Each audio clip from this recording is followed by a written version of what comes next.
भन्ने कुरा चाहिँ हामीमा आउनु जरुरी छ जस्तो लाग्छ मलाई। किनकि यहाँ अब राजनीतिक अगुवादेखि अब युवाहरू हुन्छ, फरक फरक पेसामा रहनु भएका अथवा गाउँभन्दा बाहिर रहनु भएका सबै साथीहरू हुन्छ। त्यो प्रयास चाहिँ अब जब पहिरो आयो त्यसपछि कुन कुरा भयो, त्यसरी गर्दा हुँदैन। किनकि अहिले पहिरो गएको छ, उहाँहरूलाई चाहिँ जे आवश्यकता छ त्यो कुराहरू दिन सक्यो भने, अथवा चाहिँ यो आपत्तिकत त भोलिको दिनमा अरूलाई पनि पर्न सक्छ, कसैको घर जल्न सक्छ, कसैको फेरि यस्तै अब समस्या हुनसक्छ, केही न केही चाहिँ आफूलाई बिरामी पर्ला। कमसेकम एउटा कोर्स जस्तो बनाउन सकियो भने ट्याक्कै एउटा मापदण्ड बनाएर कति राहत उपलब्ध गराउने त्यस्तो गर्न सकिन्छ। कमसेकम कम्तीमा पनि हामी जङ्कोटको लागि मात्रै भए पनि त्यति गर्न सक्दैनौँ भन्ने प्रयास पनि भएको थियो। किनकि मान्छेलाई कतिखेर के हुन्छ भन्ने अब समस्यामा सबै अब म पनि पाउन सक्छु, अरू कोही पनि पाउन सक्छ। त्यसैले हामीले अब मान्छे भएपछि अब कसैले गर्छु भन्छ, गर्छ पनि, कसैले नगरे पनि म त गर्न सक्छु भनेर अगाडि बढ्छ, कसैले गर्ने चाहना हुन्छ, गर्न सक्छ, उसँग क्षमता छ, तर पनि ऊ आफैले चाहिँ म गर्न सक्छु भनेर अगाडि सर्दैन। त्यस्ता मान्छेहरूलाई चाहिँ जो गरिरहेको छ त्यो मान्छेलाई चाहिँ म गर्न सक्छस् भन्ने एउटा हौसला दिनु जरुरी छ। उसको मूल्याङ्कन पनि हुनुपर्छ। तर चाहिँ जो मान्छेले गर्न सक्छु, म गर्छु भन्ने चाहन्छ, तर चाहिँ विभिन्न कारणवश अगाडि बढ्न सकिरहेको छैन, त्यस्ता व्यक्तिहरूलाई चाहिँ हामीले अगाडि बढाउन चाहिँ जरुरी छ जस्तो लाग्छ मलाई चाहिँ। यदि ती खालका मान्छेहरू आफ्नो क्षमता हुँदाहुँदै पनि चाहिँ अलिकति विभिन्न कारणले हिचकिचाएर बसिरहेको छन् भने, आफ्नो क्षमता देखाएर बसिरहेको छ। हाम्रो समाज फेरि यस्तो समाज छ जसले चाहिँ आफ्नो तरिकाले, किनकि अब अगाडि पनि भने मैले, फरक खालको क्षमता लिएर आएको हुन्छ, तर उसलाई चाहिँ समाजले स्वीकार्दैन। समाजको विभिन्न परिधि विभिन्न केही ट्र्याकभन्दा भित्र छ भने गलत काम नगरे पनि, समाजमा जे भइरहेको छ त्योभन्दा फरक काम गरे पनि अलिकति चाहिँ उसको चाहिँ हामीले चाहिँ किन यसो गरिरहेछ, कस्तो खालको मान्छे हो, अलिकति चाहिँ हेर्नुपर्छ जस्तो लाग्छ। र उसलाई चाहिँ आफ्नो क्षमता चाहिँ अझै चाहिँ परिष्कृत गर्न दिनुपर्छ जस्तो लाग्छ मलाई। उसले गर्दा चाहिँ समाजलाई हानि हुनु भएन, क्षति पुर्याउनु भएन, अरूको जीवनमा चाहिँ केही समस्या पारिदिनु भएन, तर चाहिँ ऊ आफ्नो तरिकाले चल्न खोजिरहेछ भने उसलाई चाहिँ बिउ टिका टिप्पणी दिएर गरेर र उसलाई चाहिँ अझै निरुत्साहित गरेर चाहिँ त्यसरी जानु हुँदैन। किनकि त्यो मान्छे चाहिँ फरक खालको क्षमता लिएर आएको छ, उसले अझै चाहिँ के धेरै फरक छुट्टै काम गर्न सक्छ कि भन्ने चाहिँ अलिकति चाहिँ हाम्रो मानसिकतामा चाहिँ अलिक चेन्ज गर्नुपर्छ। किनकि अब अगाडि पनि समुदाय भन्नु सामाजिक चेतना आइसकेपछि बल्ल चाहिँ मान्छेले चाहिँ सबै कुरालाई स्वीकार पनि गर्छ र के फरक, के गलत, के सही भन्ने छुट्याउँदै लान्छ।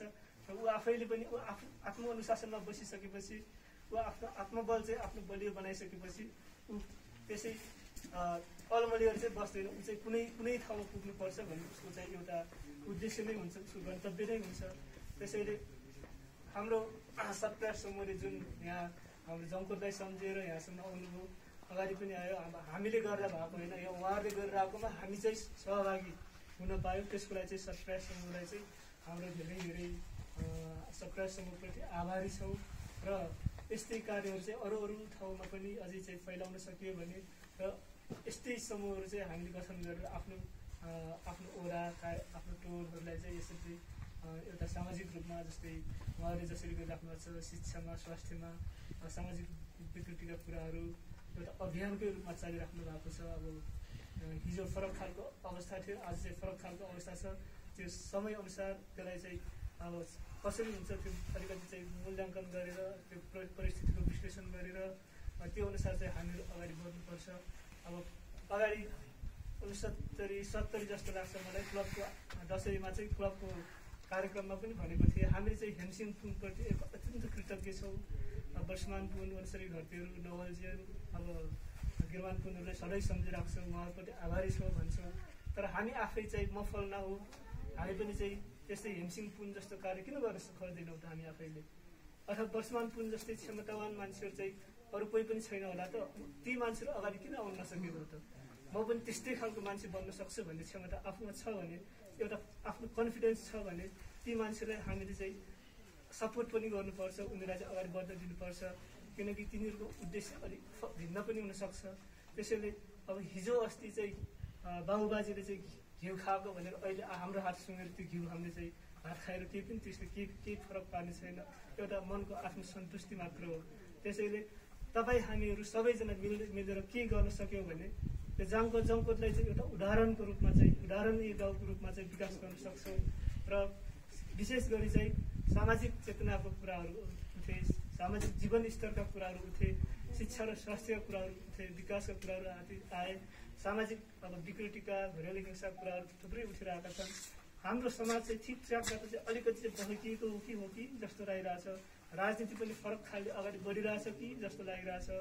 अब राजनीतिज्ञ पनि राजनेता होइन कि भन्ने, व्यापारी पनि व्यापारी होइन कि भन्ने, पत्रकार पनि पत्रकार हो र उसको त अर्कै छ भन्ने, डक्टरकै कुरा डक्टरको धर्म यही हो त भन्ने। अब जो हुनुपर्ने मानव अधिकार कर्मी भन्यो त्यो पनि त्यस्तै। अब अलिकति यो संसार यस्तै भइरहेको हो कि दुनियाँ चाहिँ अलिक धुमतिर गइरहेको हो कि अब हामीहरू चाहिँ अब के हो गर्दा गर्दै चाहिँ हामी यत्तिकै चाहिँ समय बित्दै जाने, अनि चाहिँ अन्तिममा चाहिँ समाज पनि फरक ढाडले अगाडि बढ्ने, अनि चाहिँ त्यत्रो अब अगाडि पनि कुरा आयो। अब यत्रो चेन्ज, एउटा परिवर्तन, सामाजिक परिवर्तन, राजनीतिक परिवर्तन आयो, त्यो चाहिँ ठ्याक्क ट्र्याकमा लगाइदिएर चाहिँ कान्लो मुनिबाट गइरहेको जस्तो, सही मान्छेहरू चाहिँ गलत जस्तो, अथवा चाहिँ कर्नर पारिएको जस्तो, पन्छाएको जस्तो, तर गलत मान्छेहरू चाहिँ हावी उडे गएको हो कि जस्तो। अब त्यो एउटा जुन भुलभुलैया जस्तो एउटा चाहिँ एउटा भुमरी जस्तो छ, त्यो कुरालाई चिर्न चाहिँ अहिले हिजो चाहिँ अब जसरी चाहिँ जनयुद्धको कुरा थियो, जनयुद्ध आवश्यक थियो,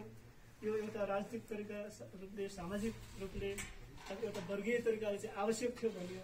तर त्यस्तै खालको एउटा उठुलपुठुल एउटा चाहिँ अब एउटा फरक खालको चाहिँ आन्दोलन चाहिँ अगाडि बढाउनु पर्छ जस्तो मलाई लाग्छ। सामाजिक आन्दोलन, जुन आन्दोलन भन्ने जुन हिजोको जस्तो चाहिँ बन्दुक हानेर अथवा चाहिँ अब एकअर्कालाई चाहिँ अब आफ्नै दाजुभाइ, आफ्नै दिदीबहिनी, एउटै घर परिवारभित्र अर्कोप्रति अर्को घरले त्यस्तै दुश्मनीको रूपमा चाहिँ त्यसरी जानु होइन। सामाजिक आन्दोलन चाहिँ अलिक फरक धारले चाहिँ सामाजिक आन्दोलन बढाउनु पर्छ जस्तो मलाई चाहिँ त्यो अनुभूति भइरहेको छ आजकल चाहिँ। अब त्यही काम चाहिँ सक्रिय समूहले चाहिँ गरिरहेको छ जस्तो मलाई चाहिँ लागिरहेको छ। त्यसैले त्यसमा चाहिँ हामीहरूलाई सहभागी गराउनु भयो, त्यसको लागि चाहिँ मुरी धन्यवाद छ। र मलाई आशा छ यस्तै समूह, यही समूह अथवा यस्तै समूह, यस्तै कार्य गर्ने समूहहरूसँग चाहिँ हाम्रो भविष्यमा पनि निरन्तर रूपमा चाहिँ सहकार्य हुन सकोस्, त्यसप्रति चाहिँ हामीहरू चाहिँ आशावादी छौँ। र यहाँ थुप्रै सहयोगीहरूको चाहिँ महामारी छ। अब 500, 1000, 2500 यस्तै 2000 एउटाले गर्न सक्ने कुरो हो। अब हामी चाहिँ रक्सी खाएर पनि सघाउँछौँ। 2000 भनेको एक बोतल रक्सीलाई पर्छ, त्यसपछि सुकुटी शीतल के हुन्छ, त्यसपछि 5000 हुन्छ। त्यसै गरी चाहिँ जाने बेलामा चाहिँ हामी त त्यसै पनि सकिरहेको हुन्छौँ कति खर्चहरू, अथवा चाहिँ अनावश्यक रूपमा एउटा लुगा किन्ने बेला 5000 जान्छ, 2000, 3000 जान्छ। तर चाहिँ यदि हामीले चाह्यो भने त सक्दो रहेछौँ। एक दिन रक्सी नखाने बेला पनि पुग्दो रहेछ, एउटा ज्याकेट नलाउँदा पनि हुँदो रहेछ। त्यसै हाम्रो सबभन्दा उद्देश्य मैले यो गर्नुपर्छ भन्ने चाहिँ हाम्रो मनभित्र आइसकेपछि त्यो काम गर्न सकिँदो रहेछ। खालि चाहिँ यसमा एउटा चाहिँ बच्चाहरू चाहिँ खेल्दै जङ्गलमा पुग्ने बेला चाहिँ एउटा गुफा जस्तो एउटा इनारमा चाहिँ एउटा फस्यो बच्चा, फसिसकेपछि अब उसको साथीले भनेर अब यो चाहिँ अब मर्छ, कुवाभित्र फस्यो, इनारमा फस्यो, मर्छ, जहाँ हामीहरू अब घर फर्क्यौँ। हामी घर फर्किसकेपछि चाहिँ हामीहरू उनीहरूले चाहिँ गाउँमा भन्ने बेलामा चाहिँ कहाँ गयो बच्चा भन्ने बेला अब उनीहरूले गाली गर्छ। गाली गर्नु भन्दा बरु चाहिँ नभनौँ, हामी देखेकै छैन भनेपछि अब कसैलाई केही पनि थाहै पत्तै हुने भएन। त्यस्तै उनीहरू चाहिँ घरमा गएर कहाँ गयो साथी थाहा छैन, खोज्दै जाने बेला चाहिँ पछि चाहिँ तिनीहरू पत्ता लाग्यो जङ्गलको गुफामा, जब चाहिँ इनारमा चाहिँ जब चाहिँ बच्चा इनारभित्र रहेछ। तर गाउँका मान्छेलाई थाहा छैन, बच्चालाई मात्र थाहा छ, बच्चाले भनेकै छैन। पछि यो अब यहाँ खसेको भए त यो मरिहाल्छ, अब बाहिरतिर जङ्गलमा कोही पनि छैन भनेपछि त्यो बच्चाहरू त्यसको कानमा चाहिँ पर्यो। कानमा परिसकेपछि उसले सोच्यो अरे अब मलाई चाहिँ यिनीहरूले माया मार्यो। अब त्यति दिन त कुरिरहेको थियो, उसको बुवामा खोज्न आउँछ, घाउडी आउँछ, निकालिहाल्छ, बाँच्ने आशामा थियो। तर चाहिँ जब उसको बुवामा पनि आएर यहाँ फस्यो भने त मरिहाल्छ नि भनेर चाहिँ उनीहरू पनि माया मारेर फर्के। रात परि त्यो बच्चाले चाहिँ अनेक जुक्ति निकालेर चाहिँ इनारबाट बाहिर निस्केर घर पुग्ने बेलामा चाहिँ यस्तो भन्ने बेला कसरी जब चाहिँ तपाईँहरूले मलाई चाहिँ मर्छ भनेर सोध्नुभयो, त्यसपछि म जसरी पनि निस्किनुपर्छ, योबाट चाहिँ म बाहिर आउनै पर्छ भन्ने चाहिँ मेरो मनमा आयो। दिनभरि चाहिँ म तपाईँहरूलाई चाहिँ निकाल्नुहुन्छ भन्ने आशमा बसेँ। तर चाहिँ तपाईँहरूले चाहिँ दिनभरि चाहिँ खोज्न आउने आशमा बस्दा साझा चाहिँ मर्छ भनेर छोडेर गएपछि मेरो आत्मबल मेरो मनमा यस्तो कुरा आयो कि म जसरी पनि निकाल्नुपर्छ, म निस्किनुपर्छ म यहाँदेखि भन्ने भयो। अनि म चाहिँ अनेक जुक्ति निकालेर चाहिँ म बाहिर आउन सफल भएँ भनेर सुनाएको थियो अरे। अब हामीहरू चाहिँ त्यस्तै अवस्थामा छौँ, अर्काको बाटो कुरेर बस्ने, अर्कालाई चाहिँ अर्कालाई केही गरिदिन्छ र गरिदिन्छ कि भन्ने, आफ्नो स्वार्थमा हिँड्ने, अथवा चाहिँ आफूलाई चाहिँ केही फाइदा छैन भने चाहिँ अब मलाई के भएको छ र भन्ने तरिका चाहिँ त्यसरी बस्ने, त्यसरी चाहिँ सायद हुँदैन होला। हामी आफैबाट कसिएर गयो भने बल्ल चाहिँ केही न केही परिणाम निस्किन्छ, चाहे त्यो परिणाम गलतै होस् अथवा चाहिँ अरूले नरुचाओस्। अब तर त्यहाँ चाहिँ उसले चाहिँ सोचेर गरेको छ कि त्यसमा केही न केही सोचेको त्यो निर्णय चाहिँ उसलाई चाहिँ खुसी बनाउँछ, आफ्नो सन्तुष्टि दिन्छ। त्यसैले हामीहरू चाहिँ अहिले चाहिँ म जमकोटमा बोलिरहेको भएर यो कुरा भन्छु कि जमकोटी मान्छेहरू, हामी सबै जमकोटवासीहरूले चाहिँ अब यिनीहरूमा हामी फसे पनि अब हामी आफै चाहिँ निस्किनुपर्छ, अरू कसैले आएर गरिदिनुपर्छ भनेर चाहिँ त्यसको आशमा चाहिँ नबसौँ। अब विकास गर्नु छ, शैक्षिक पठन पाठनको स्तर बढाउनु छ, स्वास्थ्यको सुविधालाई अलिकति चाहिँ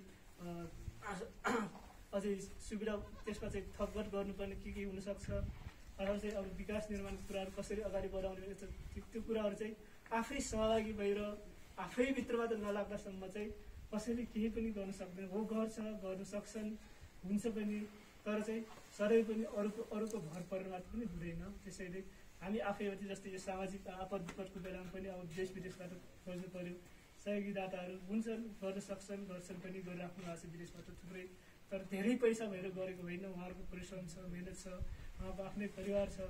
सकेसम्म चाहिँ हामी आफैबाट जस्तै कम्तीमा पनि जमकोटवासीहरू एकजुट भएर चाहिँ के गर्न सक्यो भने जमकोटलाई हामी आफैले चाहिँ एउटा नमुना गाउँ बनाउन सक्छौँ भन्ने चाहिँ मलाई लाग्छ। त्यसैले यहाँका सम्पूर्ण राजनीतिक दलका अगुवाहरू, युवाहरू, अब अहिले त अब आमा समूहहरू निकै अत्यन्तै सक्रिय हुनुहुन्छ, विभिन्न समूहहरू, क्लबहरू, यी हामी सबै मिलेर चाहिँ केही गर्न सक्छौँ भन्ने लाग्छ। पहिलो मैले भन्थेँ अब क्लब सुधार्नुपर्छ, स्कुल सुधार्नुपर्छ, मेरो कुरा त्यही नै हो। सामाजिक रूपमा चाहिँ यता चेतना आउनुपर्छ, त्यो केही न केही हुनुपर्छ भन्ने मलाई लाग्थ्यो। यो नमुनालाई चाहिँ अलिक बाहिरतिर चाहिँ फैलाएर लगाउला भन्ने हुन्थ्यो। अब चाहिँ मलाई के लाग्छ भने हामी पहिले चाहिँ जमकोट नबनाउँदै अरूको सपना देख्नु यो एउटा भ्रम मात्र रहेछ। त्यसैले चाहिँ हामी पहिलो कुरो चाहिँ हामी आफैले चाहिँ जमकोटलाई चाहिँ मजबुत बनायो भने हामीले चाहिँ त्यो फैलाउनै पर्दैन, त्यो स्वतः आफै फैलिँदै जाने कुराहरू।